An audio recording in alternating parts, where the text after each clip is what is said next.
Hello there, I'm Denzin and welcome to this little video about the Aliens board game. An older board game than what most people are used to. This one goes right back to the early 1990s and my first ever Aliens board game. Although I say that, we probably all have experiences with Spacehawk, which, let's face it, we all bought and played because we wanted to play Aliens. But then this came out. This is from Leading Edge Games back in the early 1990s. And I do remember picking this up from Virgin Megastore for £15. Do you remember Virgin Megastore?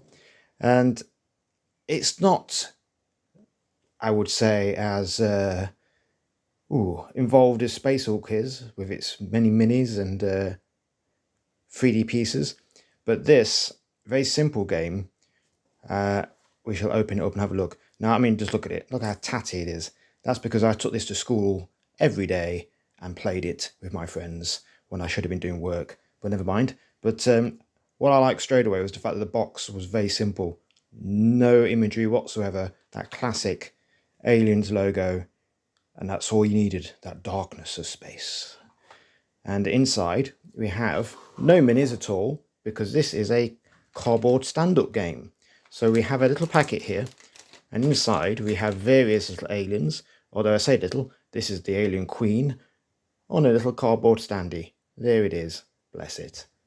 Just the same size as every other standee in the game. All my little aliens, there they are. And they will be moving around this board, trying to eat my marines, of course. So we'll put them to one side for the moment. What I really loved about this game was how easy it was to play, but also how cinematic it was. You really got the idea of the movies straight away with this game, and you didn't need the minis. Your imagination did the job. I mean, for starters, the scenarios on the board are split up between, very simply, the atmosphere processor, where the marines initially get munched, and all the marines have to get from one side of the board to the exit where the APC is waiting for them, and the board is just surrounded by lovely images of marines being killed horribly, such as Drake here, melting under the acid spray. Something which can happen in the game, and should happen in any good Aliens game. And then the second scenario was the operations, where the marines have barricaded themselves in, and then make a run for it through the air ducts, providing, of course, whether or not Newt can remember the way out. So they had two main scenarios, and then thirdly, on our little cheat sheet here, on our little rule board, on the flip side is a very tiny board for that tiny queen that we saw earlier, and the power loader, and Ripley can fight her way to the airlock and drop that queen into the oblivion of space. Or not, because according to the sheet here, you may be grabbed, killed, and what you don't want, of course, is the alien's tail straight in you. Certainly not. But all the aliens have their own little table. So the queen had hers, the face huggers, and then the alien warriors. And it was very, very simple. The aliens come up to you, you roll a dice, you see what it does to you, and you suffer the consequences. And if you should be really unlucky as to shoot the alien close by, and you're in an adjacent square, we roll to see what happens to you.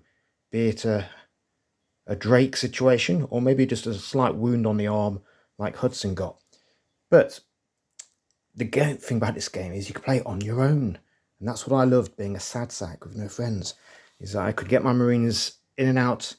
And after a while, I got so used to it, I got really good at this game. And it's still in there today. I still love it. So here we have all the characters, and you've got the, good old Spunkmeyer. We've got all the imagery, some of it better than others. Burke, you get rid of him. Vasquez, Crow, they're all there. Frost. And that was a great thing about the movie, of course. We all knew the names of the characters, even the ones who didn't do much. You know, we all knew who Lebowski was, because we heard Hicks shouting his name as he disappears. There's Hicks, although we do not have an image of Sigourney Weaver. I wonder why. Maybe they couldn't get the licensing there for that one. Even Newt gets her own little card, and Bishop, despite the fact they don't really get involved too much in the actual game, to be honest with you. Now, the way the game works was very, very easy, because every card, let's look at Drake here, for example, had two weapons. The first weapon at the top of the list is what you had whilst making your way through the atmosphere processor. So let's not forget that the Marines were told to get rid of their pulse rifles. So if we look at Hudson's here, his top weapon is the pistol, because unfortunately that's all he had, whilst Drake's got his machine gun, or smart gun as you might want to call it more recently. And if you survive this scenario, you use the bottom weapon for the operation scenario. Now if Drake had survived in the movie, he would have moved on to his flame unit, because he does run out of ammunition, doesn't he? Switches to his flame unit.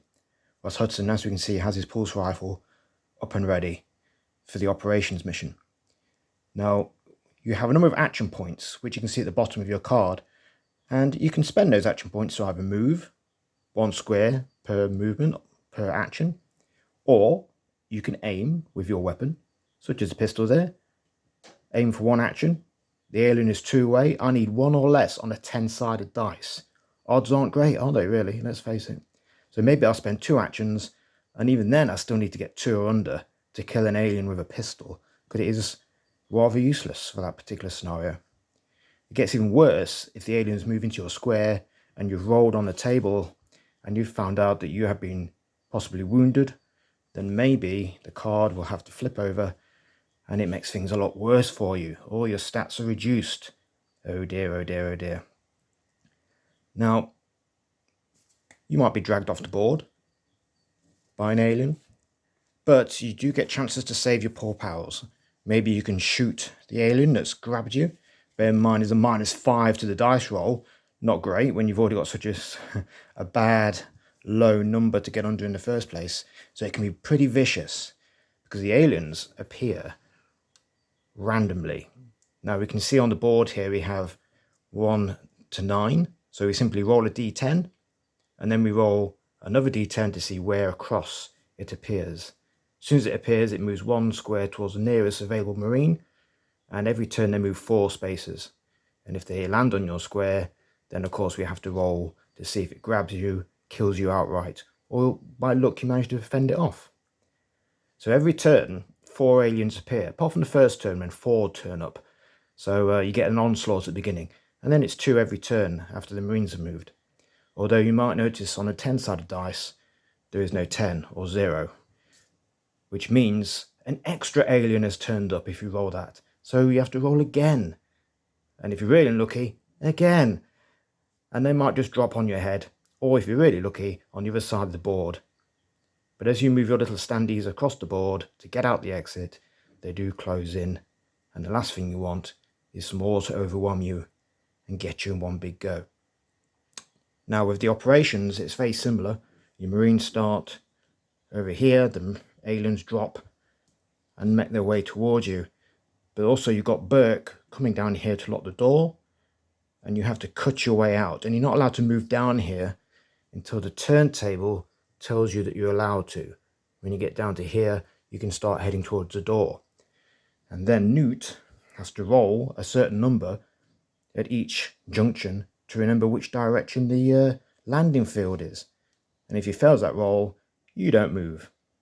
So there's a chance you might be stuck there for a while she dithers, and the aliens continue to pile in, and then eventually start appearing on top of you like they do on Vasquez. Very unfortunate. So fantastic game. But as I say, just little cardboard standees. That's all it is. And what makes it great is little added rules. I mean, when you just flip through the old rulebook here, black and white, of course.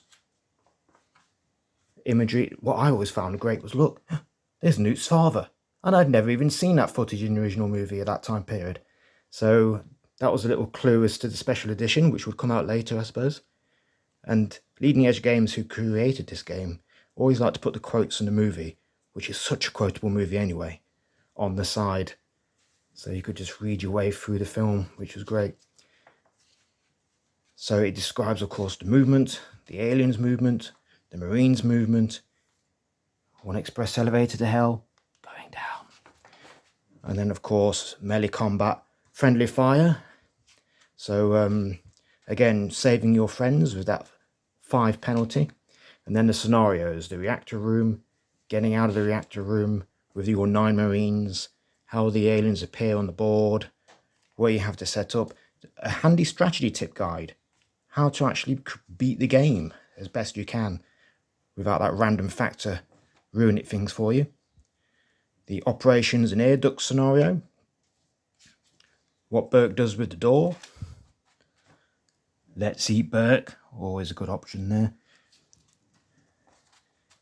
And then there's some optional rules as well, some advanced rules, as well as the Ripley versus the Queen scenario, which I always find slightly dull, to be honest. I never really got into that one quite so much as getting the Marines out of the reactor room, which is always my favourite.